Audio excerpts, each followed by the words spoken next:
Hello, I'm Jodi Cilley. I'm a member of the GI Film Festival San Diego's advisory committee and the founder and president of the Film Consortium San Diego. Welcome everybody. On behalf of KPBS, our festival organizers, volunteers, and filmmakers, thank you so much for joining us for the Shorts block of local dramas. We have a full panel tonight. Very excited to see many of these very familiar faces and some new faces. We have a full panel from our featured films. We have Devin Scott and Jeanne Scott.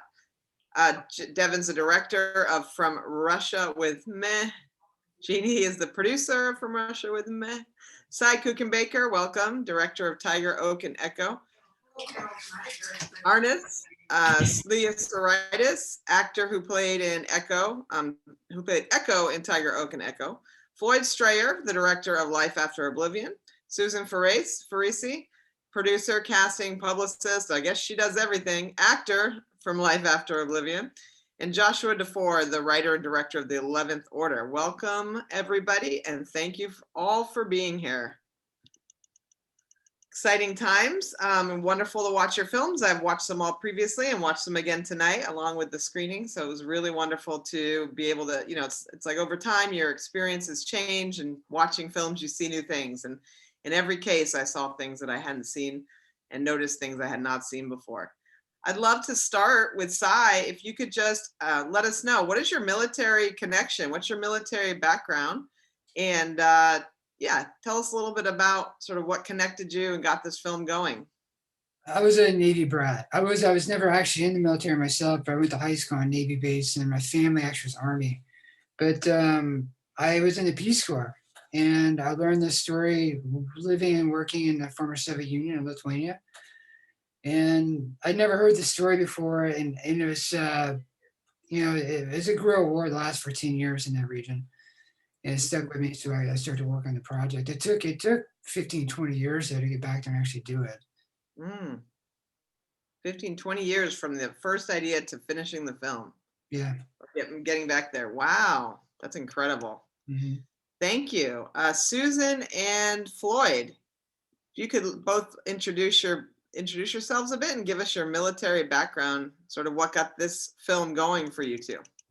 Well, I am a former Navy as well as Army military nurse. I was a major and I was in until about 1990. So very proud to be a veteran, as well as definitely proud to be a part of this film, Life After Oblivion, for many reasons.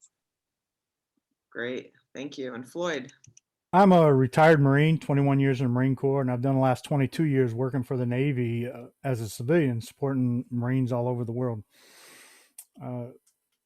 This topic that we were able to choose is very near and dear to my heart. Mental health in the civilian and military takes the back seat. And this is a show to hopefully be a conversation starter and do some good. Get rid of that stigma. Great, thank you. Jeanne and Devin. You're muted, my dear. Sorry, we saw that. Yeah.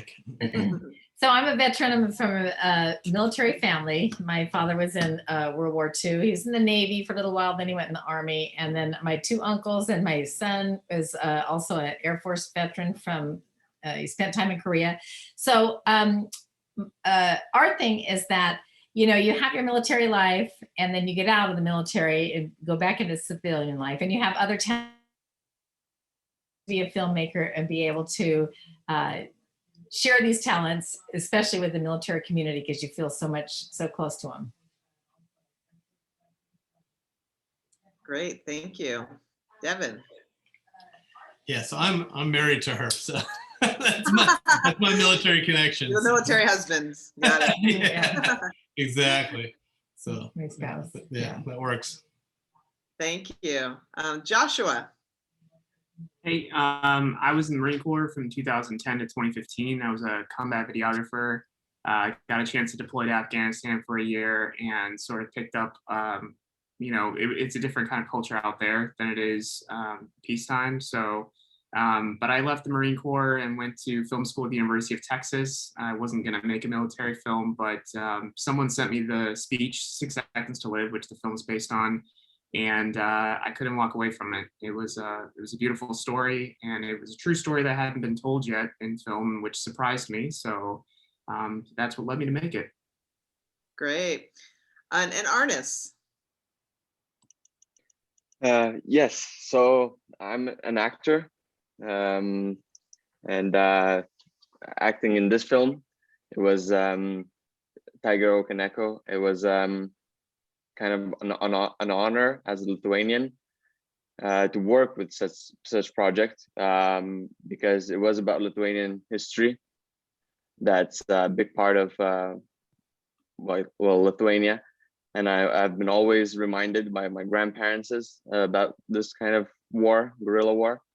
So it was really, really, really nice to be a part of this film by Sai. So yes. But I don't have any military background, no. Well, now you do. You played one on TV, so. Yeah.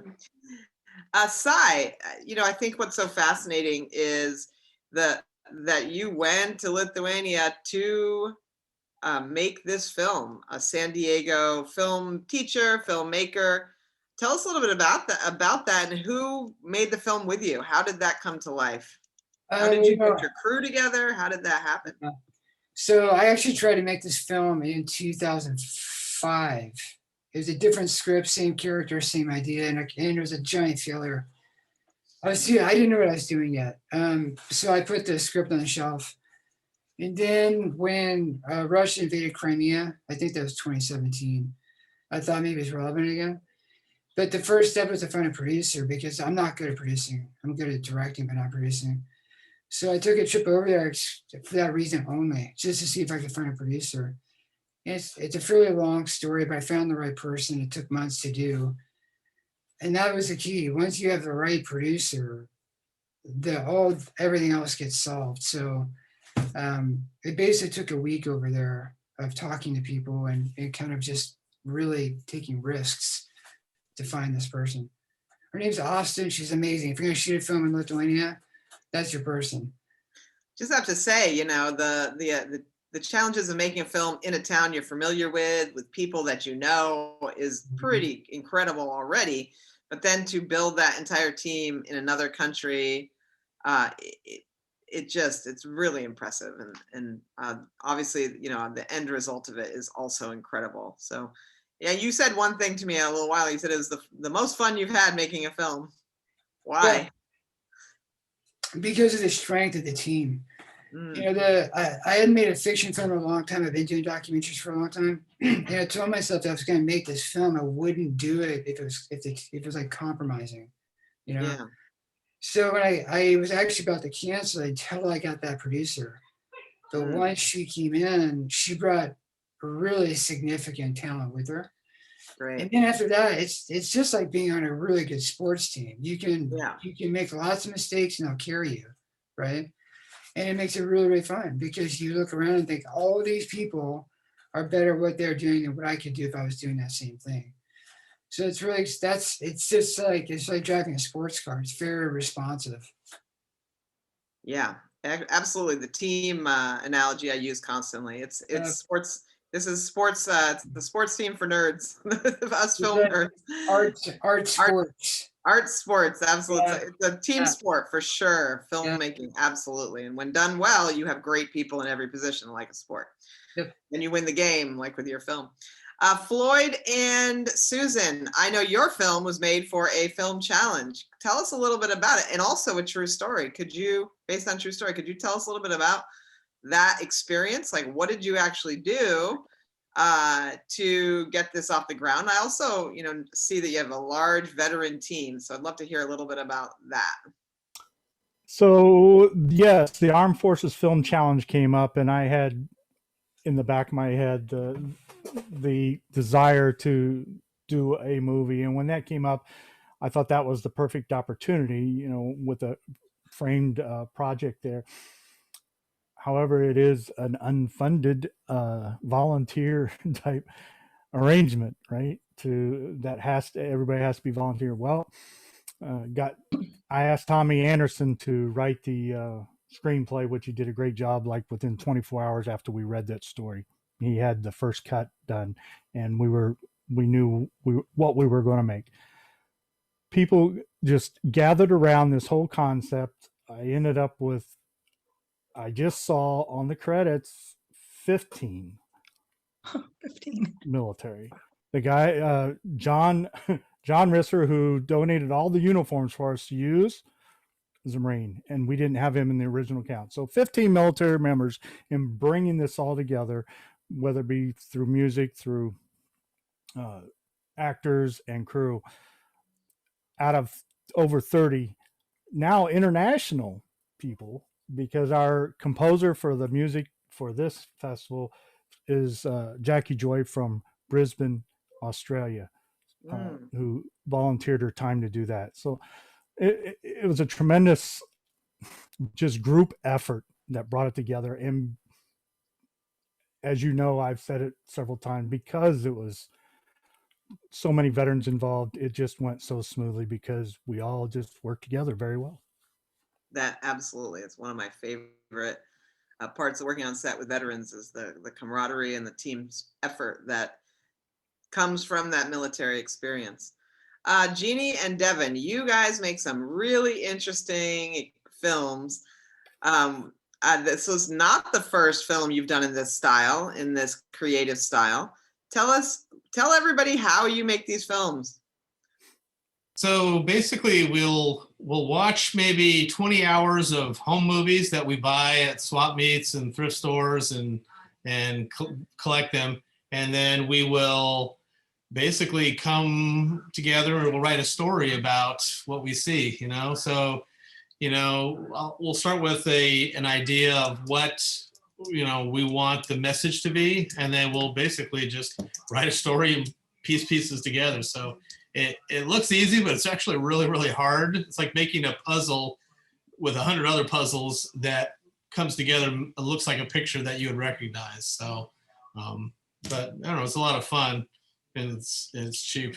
And it's a lot of work. It's a lot of work. Yeah. Well, it's very creative because you have to sort of invent a story from a series of images.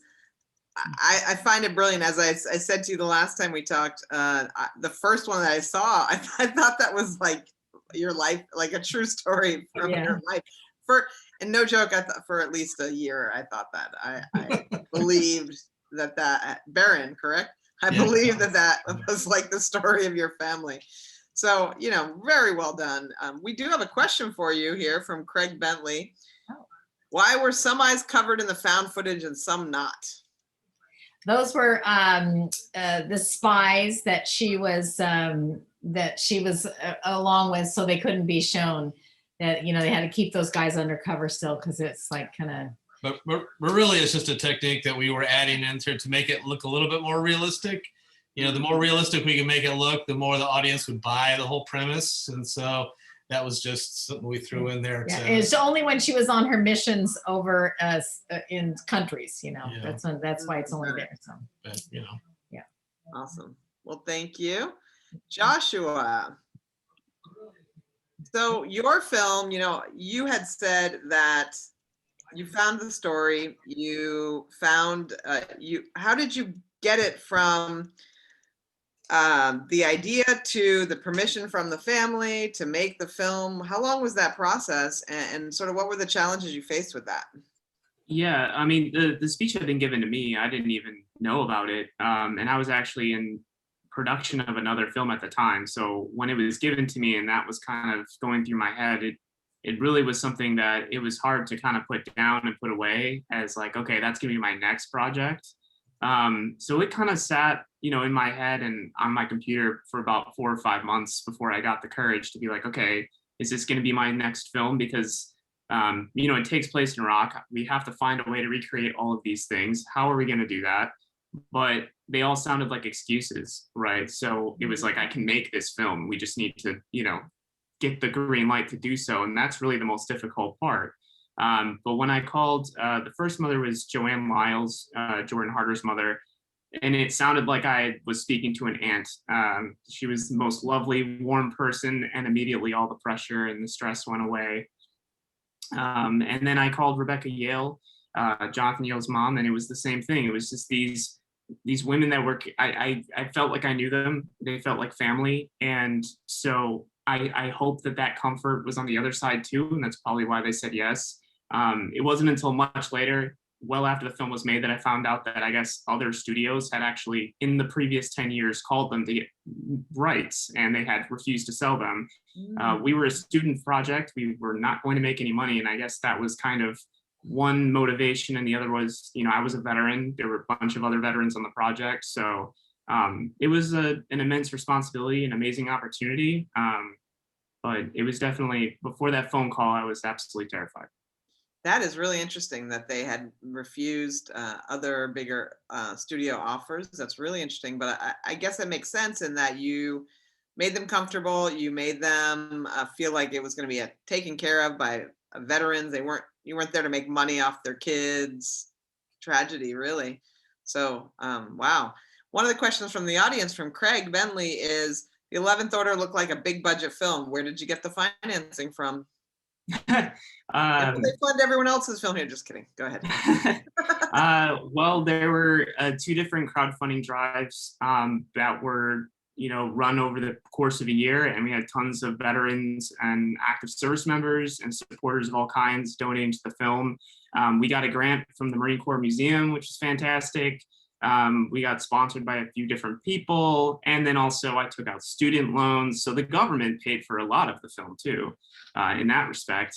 But it was a definite all eggs in one basket kind of, put up or shut up when we went to production, because it was definitely like, you get one opportunity to do something like this, and then if you mess it up, that's it, there's your career. So we were able to get the funds, and then everyone kind of gave 110%, because I think everyone understood there's the immense responsibility for telling the story, and then there's also, we have never been given this kind of responsibility with this kind of budget, so let's do this the right way. So I think that really actually kind of helped us stay even more focused than we were already going to be.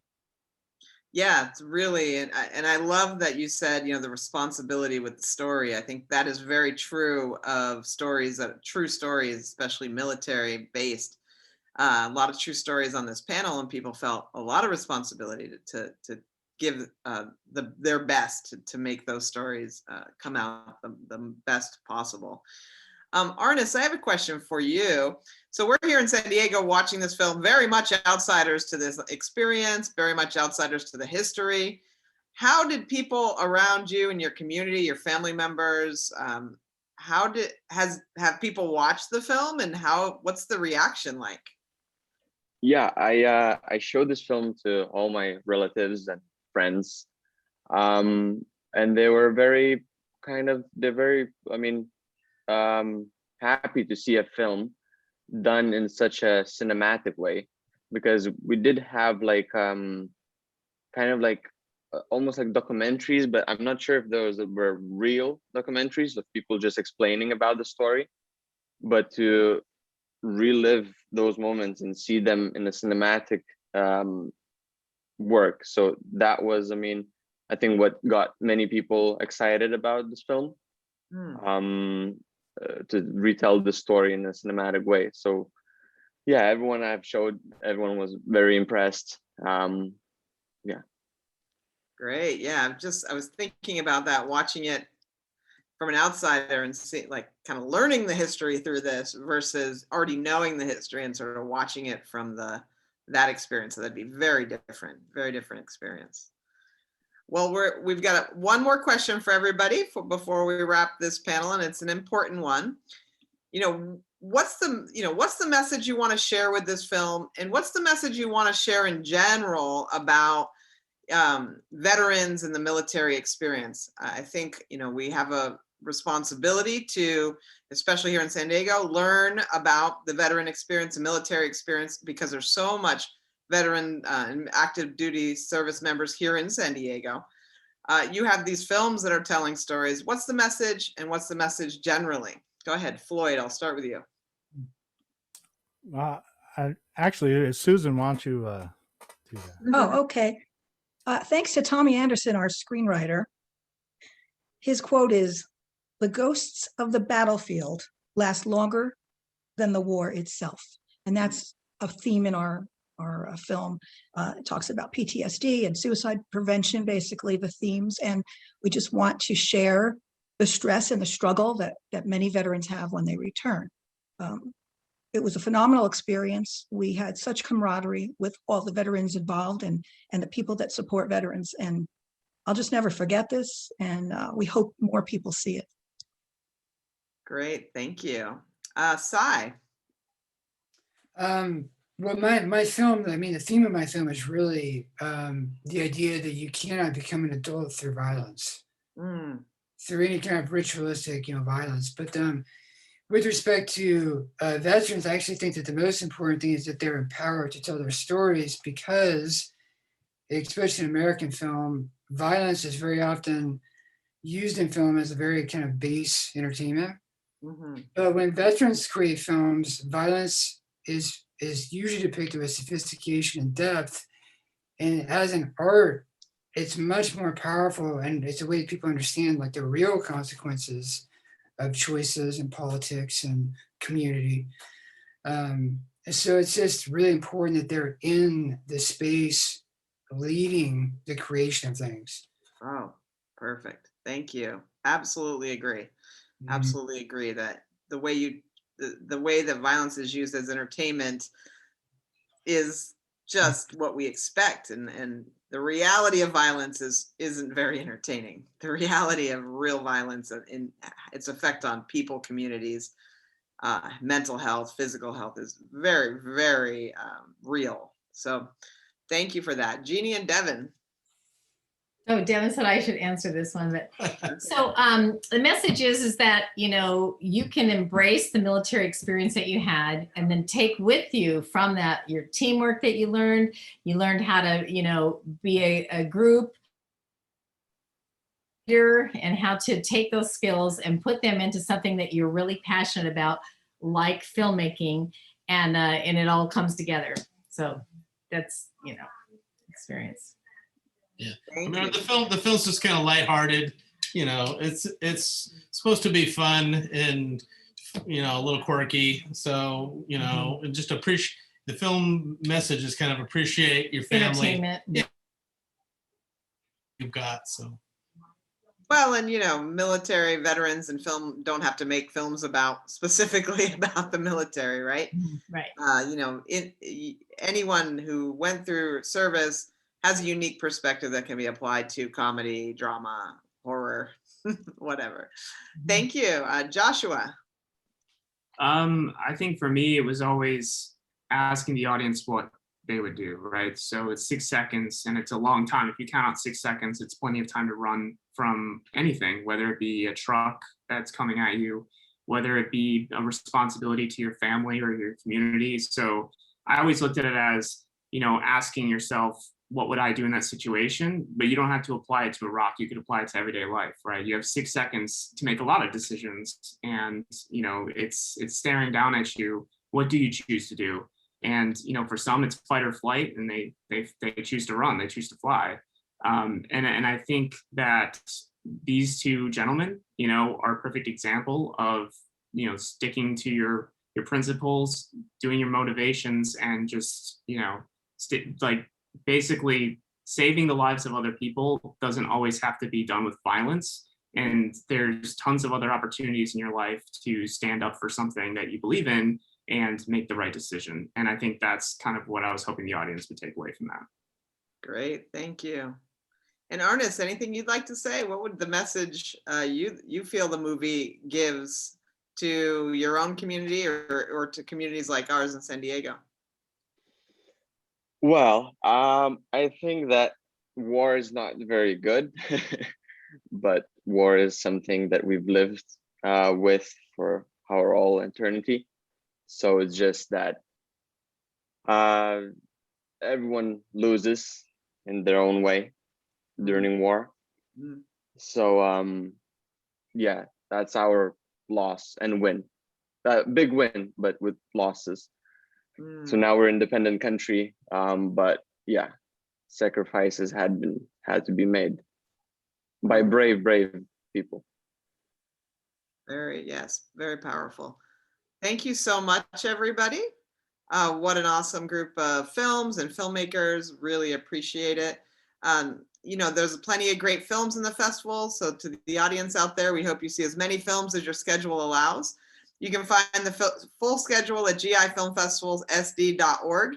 And thank you to all those involved in making this virtual festival possible, including my fellow advisory committee members, our filmmakers, and our festival sponsors and partners, the California Arts Council, Scatina Daniels Communications, and National University, Task and Purpose, and the San Diego International Airport Arts Program. In the email reminder you got for the screening, there was a link to our attendee survey. We'd really appreciate if you would fill it out. It would just take a few minutes of your time, because your feedback will help us make the 2022 GI Film Festival San Diego even better than ever. Thank you so much and have a good night.